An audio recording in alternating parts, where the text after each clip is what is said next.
At number 5, the Dallas Mavericks. The Mavericks already laid the groundwork last year when they drafted Dennis Smith to team up with the young veteran Harrison Barnes.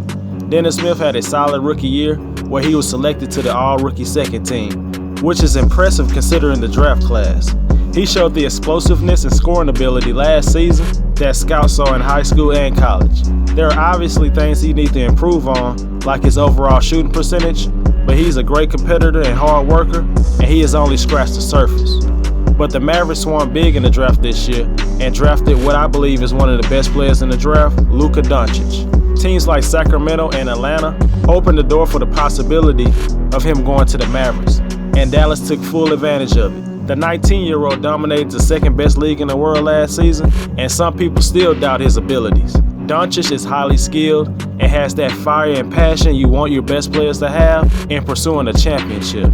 Being able to be mentored by a legend like Dirk Nowitzki only helps him to be the best player he can be.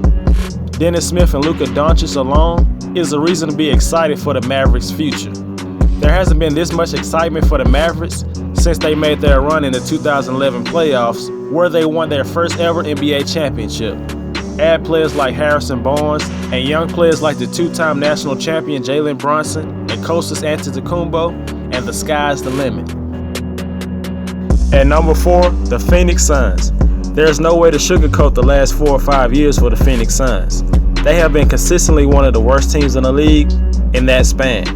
But they do have a young stud by the name of Devin Booker, who has been the only bright spot for this team. Booker has turned himself already into a borderline all-star and could end up being the best player from his draft class. He's a 3-level scorer, a good pick-and-roll player, and solid facilitator. Despite a bunch of lottery picks in the last couple of years, the Suns haven't made any progress. But they did win the draft lottery this year and was able to draft a big man out of Arizona, DeAndre Ayton. Ayton and Booker should be the start of some real progress for the Phoenix Suns. In Summer League, Ayton showed how much of a defensive presence he could be and also gave A+ effort, 2 things scouts question in college. If he can be consistent in those 2 areas, Ayton will be a multiple-time All-Star.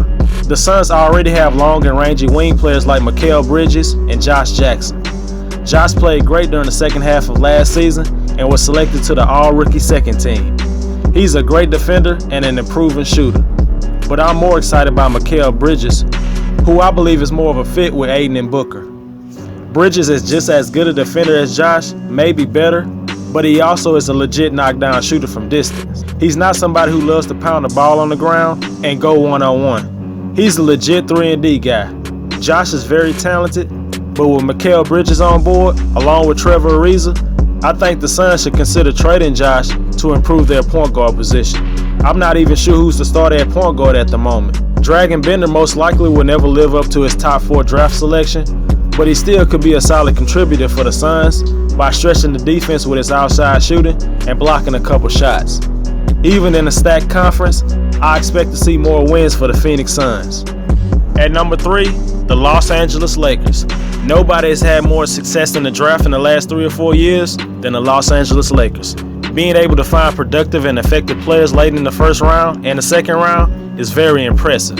They have drafted players like Jordan Clarkson, Larry Nance, Kyle Kuzma, Josh Hart, and this year Mo Wagner and Vladislav Mikheyev. But they did put themselves in good position by tanking to get multiple top 3 picks in the draft and have accumulated a nice group of young players on the squad. The young stud with the highest ceiling on the team is 20-year-old Brandon Ingram. He has all the tools to be a great all-around player in this league. With his length, he can finish over any player and plays the game with such grace as he glides around the court with his long strides with the greatest of ease. He can also become a great defender in the future as well. Regardless of what some people may say, Lonzo Ball had a good year for a rookie and can only get better once he gets more consistent with his 3-point shot. Lonzo is one of the best rebounders for a guard, and the Lakers play better defense when he was on the court. His presence is definitely felt when he's on the court. Kyle Kuzma is a bona fide scorer.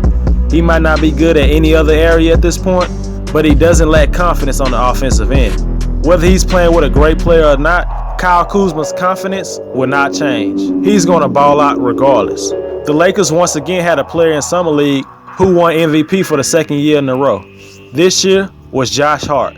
Hart played great in his rookie year, and with his performance this summer, he has showed how much he has grown in just a short period of time. He's a 3-and-D guy with a high basketball IQ and can also put the ball on the ground and score off the dribble a little bit. I believe Josh Hart could end up being a starting 2 guard at the start of the season.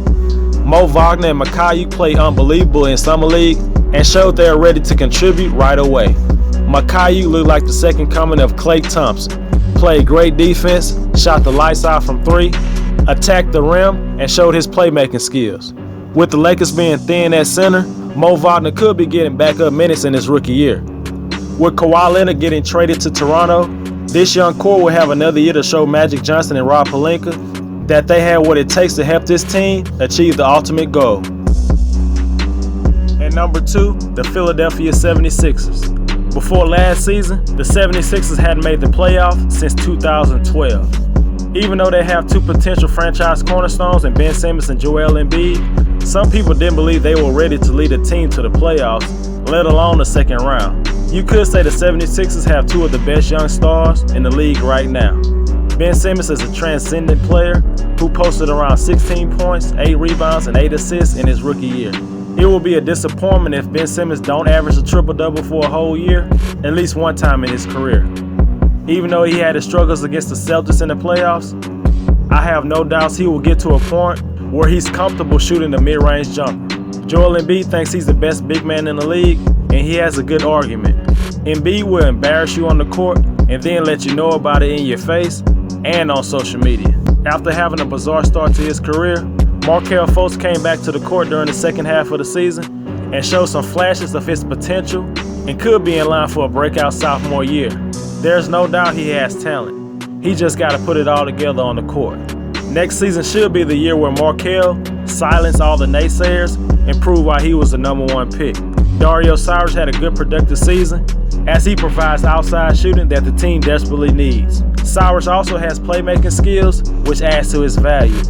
The 76ers drafted Zaire Smith with their first-round pick this year, and I'm very high on this guy. He's an athletic freak and is improving his outside shooting every minute. Zaire is an unbelievable defensive player and can give opposing players fits and have them working for every point they score. The great thing about Zaire is he doesn't have to have the ball to be effective. He loves to cut to open areas and finish around the rim. Ben Simmons is going to love playing with Zaire. Even though the 76ers had a great and unexpected year last season, I expect all these young players to take another step to compete for the Eastern Conference crown next season. And number 1, the Boston Celtics. Was there any doubt who the number 1 team was? The Boston Celtics have put themselves in a position where they were able to acquire blue-chip prospects in the draft while still being one of the best teams in the conference, thanks to Billy King and the Brooklyn Nets. The Celtics had the assets to be able to trade for one of the best scoring guards in the league, Kyrie Irving, last year. That's when most fans and experts finally looked at the Celtics as a legit title contender. The opening night injury to Gordon Hayward ended up being a blessing for the Celtics because of Jason Tatum and Jaylen Brown's development. Regardless of what your expectation of those 2 players were for the future, nobody could have imagined those 2 young players could play at a consistently high level last year. Jaylen Brown became a more consistent outside shooter, and with his improved handle, was able to get in the lane relentlessly and score over the defense. Jaylen Brown could be a good player, but Jason Tatum could be special. He has the offensive skill set and mindset to score on anybody in the league. He can give it to you any way you want it, outside, inside, off the dribble, and in the clutch. And he's only 20 years old. And when the playoffs started, he actually raised his game to another level. If it's anybody on this team who's untouchable, it's Jason Tatum. With Kyrie Irving missing games, Terry Rozier was put in a position to show what he can do. Scary Terry, as they call him. And like Jason Tatum, took his game to another level in the playoffs. Marcus Smart is the heart and soul of the team. He's like the Draymond Green of the Celtics. Locking him up for the next 4 years was a must for the Celtics.